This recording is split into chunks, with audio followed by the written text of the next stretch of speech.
quería preguntarle a don Cristóbal Montero, el ministro de Hacienda, cómo ve el asunto, si lo conoce y qué solución ve.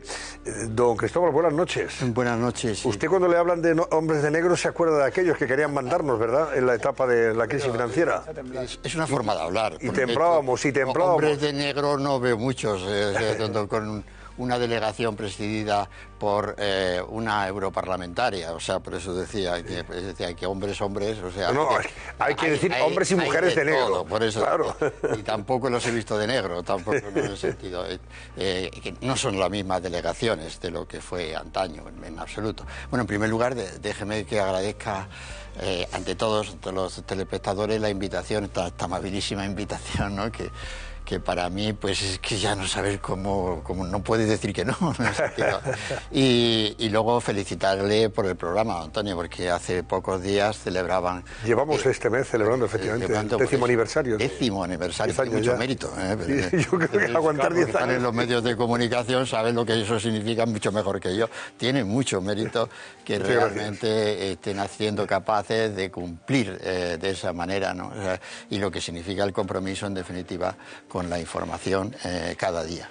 Y luego, en el tema de los fondos europeos, lo que acontece es que no pueden salir mal, ni para España ni para Europa, porque es la primera vez que en una crisis, como fue la pandemia, todos los europeos nos pusimos de acuerdo, nosotros también, los españoles, para emitir una deuda mancomunada, que le tendremos que hacer frente, por supuesto, entre todos, y esa deuda es la que se aplica en forma de fondos que estamos viendo que no eran solo justificados por la pandemia, sino que son fondos de reestructuración económica, de cambio económico, de impulso económico.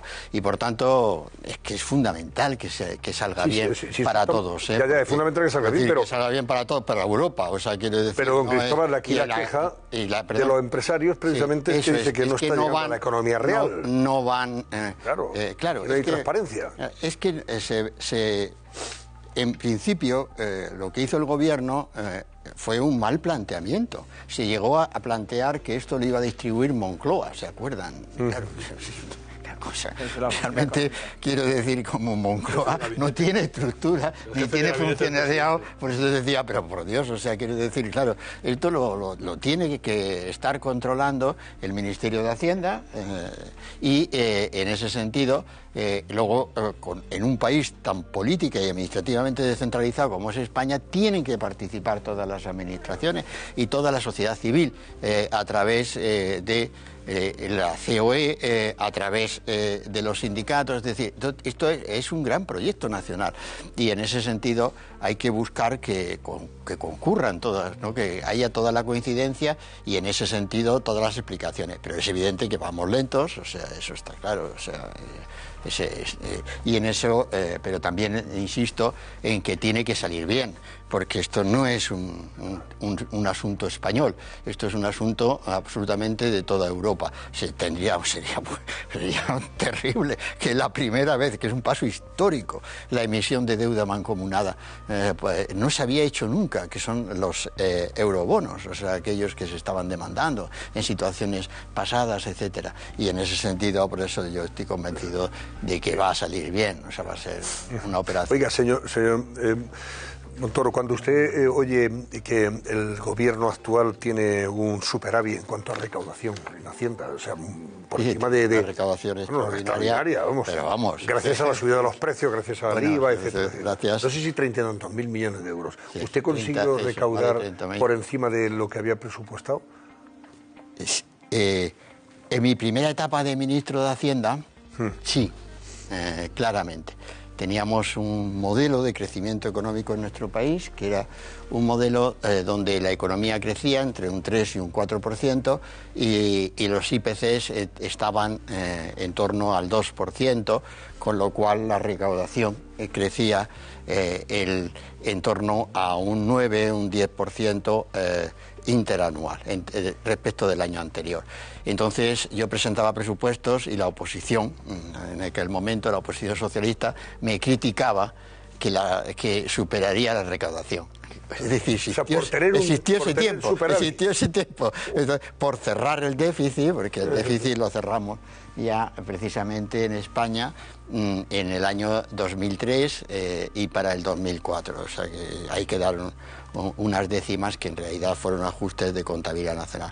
Pero sí que he vivido ese tiempo, sí que hubo un tiempo, claro, es que ahora, me parece tan lejano, pero hace 20 años, tampoco entiendo fue eso hace 50 ni 60. Permite muchas pagas, hay muchas subvenciones, muchas ayudas y librar porque los presupuestos están hechos, los presupuestos... ¿Cómo? Y esto, por ejemplo, del tren, por ejemplo, de Cantabria y de Asturias. Otra cosa es que tengamos un gobierno... porque hacemos una chapota y lo pagamos todo. Es que anuncia... Claro, eso es dinero que sale de ahí, supongo yo, ¿o no? Claro, tendrá que movilizar lo de las partidas que ya están aprobadas en los presupuestos y sustituir realmente modificaciones presupuestarias. Con ese dinero por ejemplo, lo que hace el presidente de gobierno, anunciando todos los días las becas, es que están los presupuestos. Entonces, no es que... Otra cosa es que este es un gobierno que se explica mucho, entonces le gusta, y entonces, por decirlo de alguna manera, está todo el día.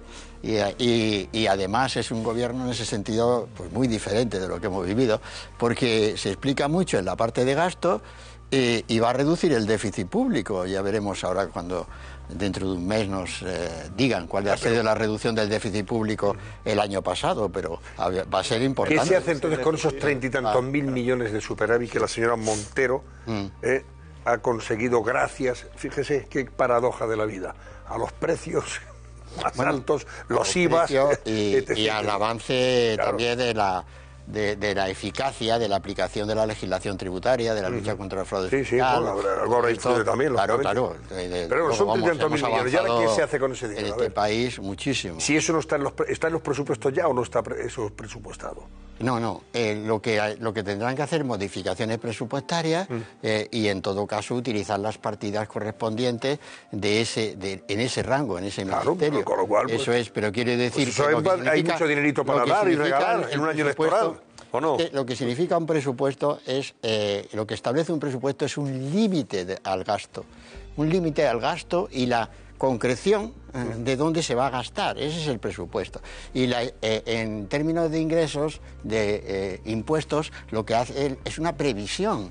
Simplemente es una previsión, no un compromiso, el que se incorpora en el presupuesto. Es una previsión en función de la evolución económica y de las medidas tributarias que se vayan aplicando en su momento. Y en este caso, pues también entran nuevos impuestos. ¿Y usted cree que con ese dinero no da para bajar, por ejemplo, más el IVA, reducir más el IVA de aquellos productos, por ejemplo, que son necesarios y son fundamentales en la cesta de la compra, además de los que se han bajado, me refiero a la carne o al pescado? Yo recuerdo que para hacer más ayudas directas. En una anterior entrevista, don Antonio, yo lo del IVA ya se lo comentaba, en el sentido de que ya tenemos un IVA reducido y superreducido en España. Prácticamente todo lo que compramos en un supermercado está a tipo superreducido o reducido y a partir de ahí bajar el impuesto indirecto, el IVA, no garantiza que se traslade el precio al consumidor y mucho más en un esquema de distribución comercial tan amplio, tan complejo, baja por un lado sube por otro. Claro, tan complejo y tal, ¿no? Diciendo, en un tipo de situación como esta que estamos viviendo, porque esto es un año difícil, es un año vamos a tener un crecimiento bajo y una todavía alta inflación, menor que la del año pasado, pero todavía vamos a tener una alta inflación y en ese sentido lo peor que nos está pasando es una alta inflación, que por cierto... fallaron todos los pronósticos, por eso decía que esto de la economía tiene su aquel, fallaron todos los pronósticos sobre que nos decían que esto de la inflación era un fenómeno muy pasajero, que nos iba a dar tal, y resulta que se está quedando entre nosotros, y en ese sentido, por eso decía que tenemos que insistir en que las políticas que se adopten sean para compensar los peores efectos sociales, garantizando que aquellos que más padecen los efectos de la inflación, que son, como decíamos también en un anterior programa, recuerdo, la inflación en la hacienda pública la definimos como el peor de los impuestos, ¿no? El más dañino de los impuestos en términos sociales, y por tanto esa inflación lo que hay que hacer es compensar a las capas sociales que peor están haciendo cara, con ayudas directas, con ayudas directas, exacto. Es que no hay otra forma, y en ese sentido con impuestos también directos que estás garantizando que aumenta la capacidad adquisitiva, porque la inflación en España está triplicando al incremento de la media de los salarios, o sea, entonces, con lo cual quiere decir que hay una gran pérdida de poder adquisitivo en nuestro país, y esto, actuando por la vía de los impuestos indirectos, yo comprendo que es muy popular, pero bueno, yo no estoy... O sea, no estoy de acuerdo en bajar IVA, sino... Yo creo que esto hay que tomarlo con mucho cuidado, porque no garantizas, ya te puedes poner como te ponga, no garantizas que eso vaya al consumidor final, y es muy complicado hacer eso, de garantizarlo, y en ese sentido es más efectivo. O sea, es mucho más eficaz, por ejemplo, como se hizo con el impuesto con la renta, con el gasóleo, por ejemplo, la gasolina, que se compensó la subida con ayudas directas. No, pero a todos. A todos, por eso. A todos, bueno, pero a todos lo que hace es que no estás actuando preferentemente sobre los que más sufren eso, y lo que haces es que estás estimulando el consumo de los que tienen más capacidad económica, como ha pasado en ese caso, y mientras que para los que tienen menos capacidad económica, pues han tenido que dejar de utilizar el automóvil, o sea, en el sentido más completo del término, ¿no? Los has parado. Entonces, con los 20 céntimos de la ayuda generalizada se provocan este tipo de efectos. Pero como vemos en la los Hacienda estudios. tiene capacidad de establecer ese tipo de ayudas directas, porque la ministra Montero lleva diciendo eso durante un año, y luego las ayudas directas a colectivos especiales son muy reducidas, porque muchas veces se dice cuál es un colectivo afectado y vulnerable que necesitan ayuda en este momento, porque tienes los datos de Hacienda de hace un año, pero no la situación en la que esa familia está, y cómo le das esa ayuda directa. No, pero los datos de Hacienda son muy completos.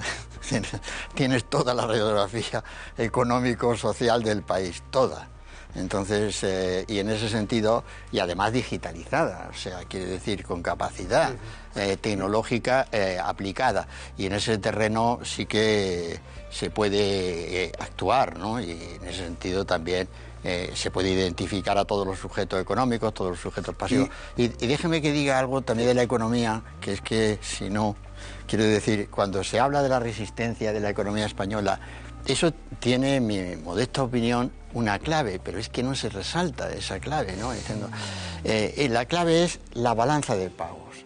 O sea, en España empezamos a cambiar nuestra historia económica, que la balanza de pagos, a finales del año 12. Y desde el año 12 hasta finales del 22, que vamos a verlo, tenemos por primera vez en nuestra historia, sin devaluar, una balanza por cuenta corriente con signo positivo. Eso no nos había ocurrido nunca en la historia.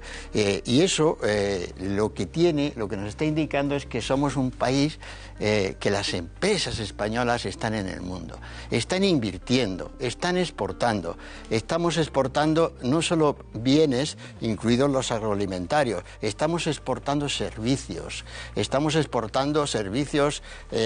profesionales, de arquitectura, de ingeniería, de audiovisual, o sea, estamos en el mundo, y además con saldo positivo, y eso es la gran diferencia que respecto de las anteriores crisis, que lo que vivíamos era un endeudamiento externo muy elevado, que nos hacía depender de unos mercados que al final, pues si entraban los hombres de negro o aquello, pues no se organizaban ni se financiaban, ¿no? Y entonces, de alguna manera, ¿no? Le voy a preguntar, señor Montoro, por esto que propone Podemos. Ya sabe que ha habido una reunión de gobierno y supermercados, grandes superficies, para ver si efectivamente se frena la escalada de los precios de la cesta de la compra. Y esto a Podemos no le gusta, porque Podemos lo que quiere es penalizar los beneficios de esa grande superficie, de los grandes supermercados. Irene San, cuéntanos cómo ha ido la cosa y ahora le preguntamos a Cristóbal Montoro. Antonio, subida de precios a pesar de la rebaja del IVA a algunos productos básicos, un nuevo golpe a la cesta de la compra que el ministro de Agricultura ha querido atajar con esta reunión con el Observatorio de la Cadena Alimentaria. Un encuentro positivo y constructivo, según Luis Planas, que ha pedido un esfuerzo a los supermercados para contener los costes de producción. La solución, paciencia con los precios, que el IPC ha tocado techo. Eso ha dicho el ministro. Sin duda, yo creo que lo importante es evidentemente que el sendero sea un sendero de disminución. Eso es lo que estamos en definitiva apoyando. Esto es lo que he pedido hoy a toda la cadena alimentaria. Pero como antes decía, no se resuelve en 24 horas lo que es un problema de costes que está en el origen de todo.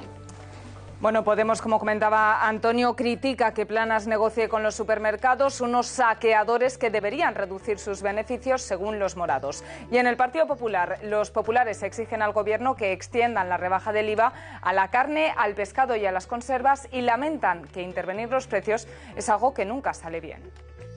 No se puede pedir, por favor, a los saqueadores y a los especuladores que dejen de ganar tanto dinero o que se lucren un poco menos, porque van a seguir lucrándose. Nosotros tenemos claro que la solución pasa por esa intervención pública del mercado, por poner un tope, por fijar un tope al precio de los alimentos. Estamos en un proceso, si me permiten, preelectoral, y teniendo la inflación todavía elevada, somos el país europeo con la inflación más baja de todo el entorno de la eurozona. Todos aquellos lugares en los que se ha intervenido la economía y en este caso los precios, se han generado muchísimo más perjuicios de los beneficios que se han obtenido. Y nosotros entendemos que hay una forma de abaratar el precio, que es rebajando el IVA.